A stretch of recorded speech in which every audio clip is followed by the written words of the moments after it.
Attention. Oh! Monsieur le Président, Madame la Première Dame, Monsieur le Premier ministre AI, l'assistance, vous êtes invité à recevoir les honneurs de l'armée d'Haïti.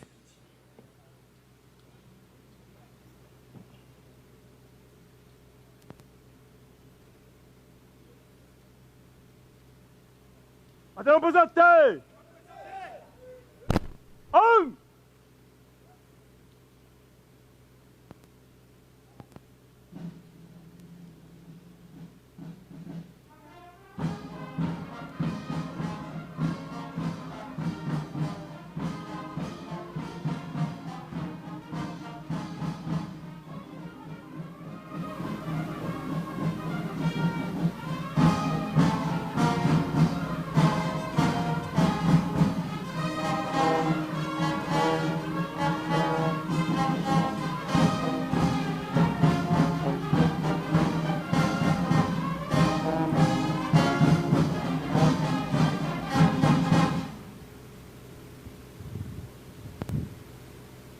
Avancez!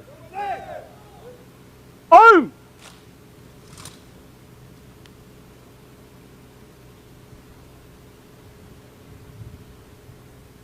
Et maintenant, selon les instructions du protocole, la dessalinienne.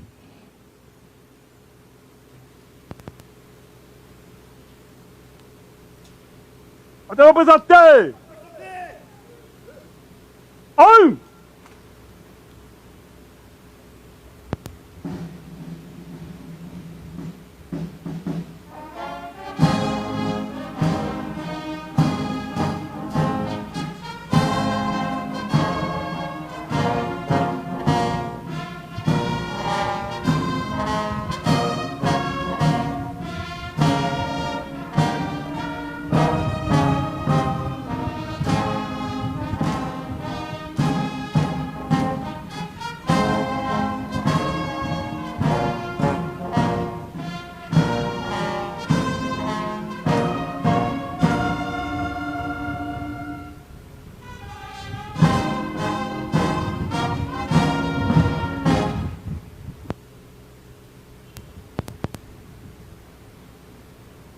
Avancez! Un! Monsieur le Président de la République, Madame la Première Dame, Monsieur le Premier ministre AI, l'armée d'Haïti va prendre congé du palais national. Vous êtes invité à assister au départ du bataillon des forces armées d'Haïti.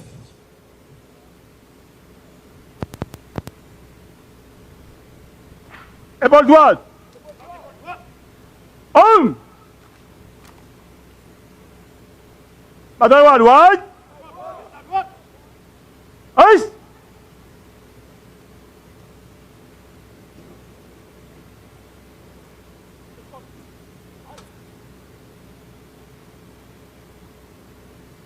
En avant!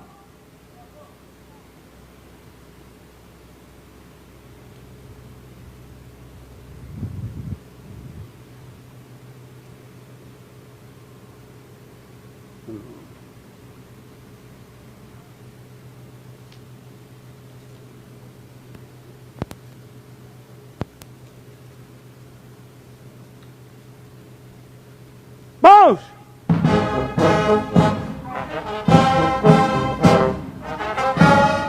Prêt! Tête! Droite!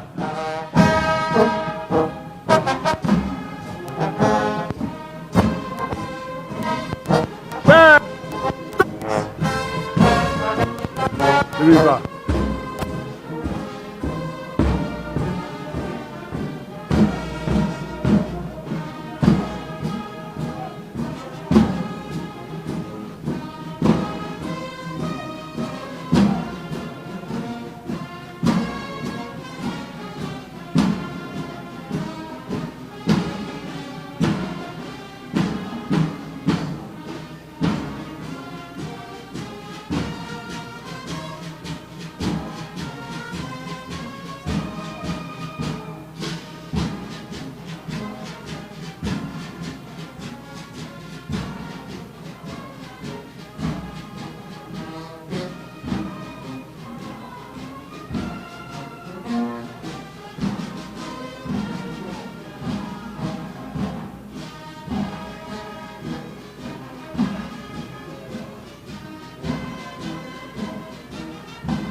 met fin à la célébration des 218 ans de la création du bicolore haïtien. Bonne fête drapeau tout le monde. Nous invitons le président de la République, la première dame, le premier ministre, les membres du gouvernement, les membres du corps diplomatique à une collation et tous les autres invités à une collation à la salle de conférence du Palais national. Suivez les instructions du protocole. Merci. Monsieur le président de la République, Madame la première dame, Monsieur le premier ministre AI, Mesdames, Messieurs les membres du gouvernement, Mesdames, Messieurs, en vos rangs, titres, grades et qualités. En février 1803, 13e demi-brigade de l'armée coloniale, commandée par le général Pétion, dans la bataille cul de Sac-là, perdu drapeau. L'armée française qui était là dans la bataille ça, prend drapeau et remettait sous pied leur communication pour faire comprendre à travers la colonie que insurgés, esclaves, qui ont demandé liberté, ils n'ont pas voulu indépendant tout bon vrai. Puisque la bataille là, les Abgoumé, ils ont goumé en bas drapeau français. Qui donc, message que l'armée française voulait faire passer, c'est un petit rébellion, puisque c'est l'armée française qui t'a goumé l'armée française.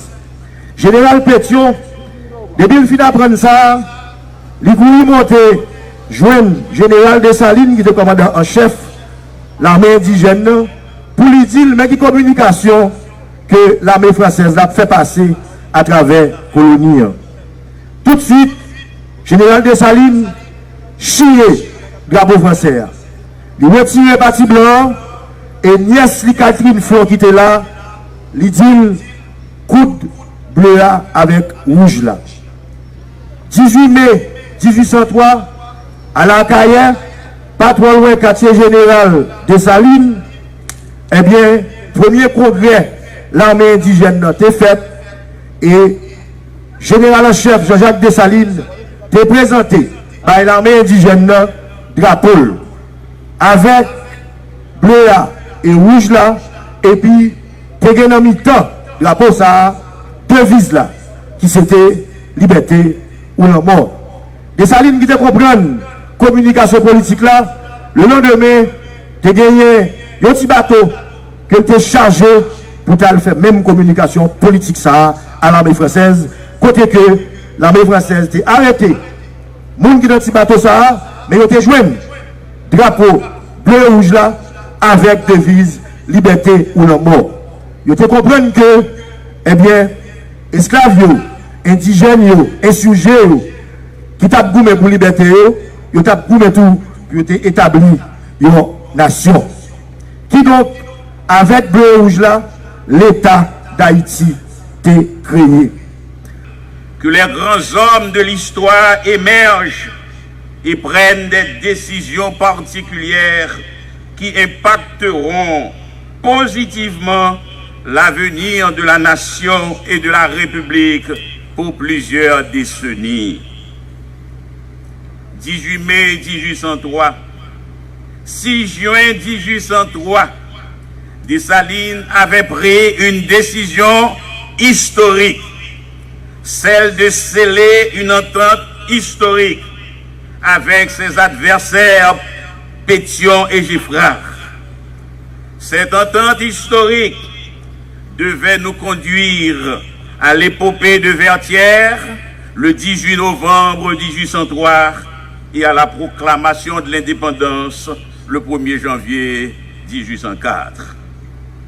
Aucun sacrifice n'était trop grand pour Dessalines dans sa quête de libération pour ses frères. Il était prêt à tout entreprendre pour libérer Saint-Domingue du joug de l'esclavage.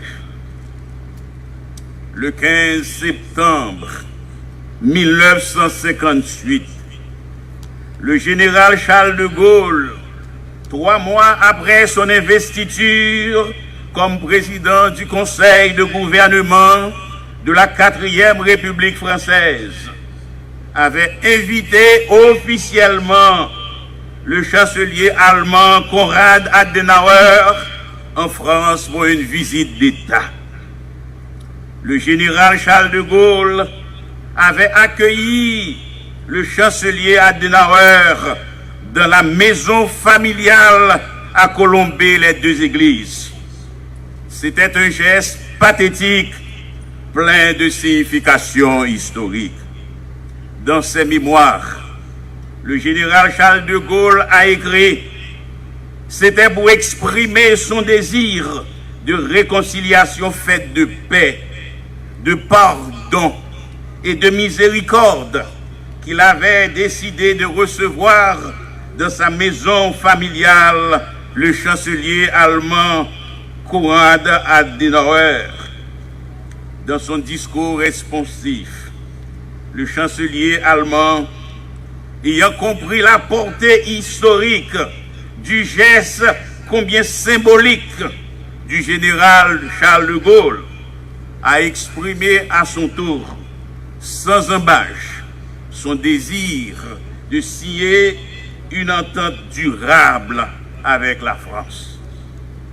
De cette rencontre historique entre De Gaulle et Adenauer est né l'axe franco-allemand, véritable moteur de développement, non seulement pour la France et pour l'Allemagne, mais aussi et surtout pour le fondement de l'Union européenne.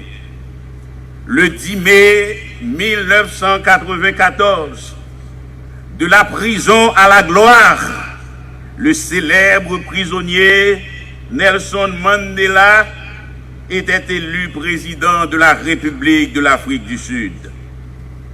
Pour réaliser son rêve de construire en Afrique du Sud une république arc-en-ciel constituée de Blancs, des Africains, des Chinois et des Indiens, il avait fait appel à Frédéric de Klerk, son ancien bourreau, comme son vice-président en vue de gouverner ensemble l'Afrique du Sud.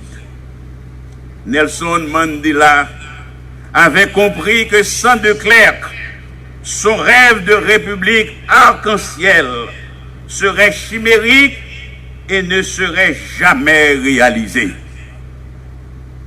Excellences, Monsieur le Président de la République, chef de l'État, 18 mai 2021 est votre moment historique. 18 mai 2021 est votre moment historique. C'est le moment au cours duquel vous aurez l'ultime occasion historique de poser la première pierre de la construction d'une nouvelle nation haïtienne, d'une nouvelle société haïtienne, d'une nouvelle république haïtienne, en réconciliant les Haïtiens avec eux-mêmes et en recollant solidement les tissus sociaux, politiques et économiques détricotés par nos incohérences et nos turbulences politiques depuis 218 ans. Au nom des élites responsables d'Haïti, au nom de l'université, au nom de la jeunesse haïtienne, au nom du peuple haïtien, au nom de la conférence des recteurs et présidents d'universités et d'institutions d'enseignement supérieur haïtiennes Corpuyard, je n'appelle donc, en ce jour mémorable et historique, à votre sens de haute responsabilité des choses de l'État et de la République, afin de prendre par vous-même la décision historique et solennelle d'inviter autour d'une table vos adversaires politiques pour amorcer ce dialogue social et politique sans préalable comme prémisse à la réconciliation historique et nationale tant attendue. L'histoire vous sera reconnaissante, à l'instar de Charles de Gaulle et de Nelson Mandela. Les hommes et les femmes les plus célèbres de l'histoire sont celles et ceux qui sont prêts à sacrifier leur ego au profit de l'avancement de la patrie commune.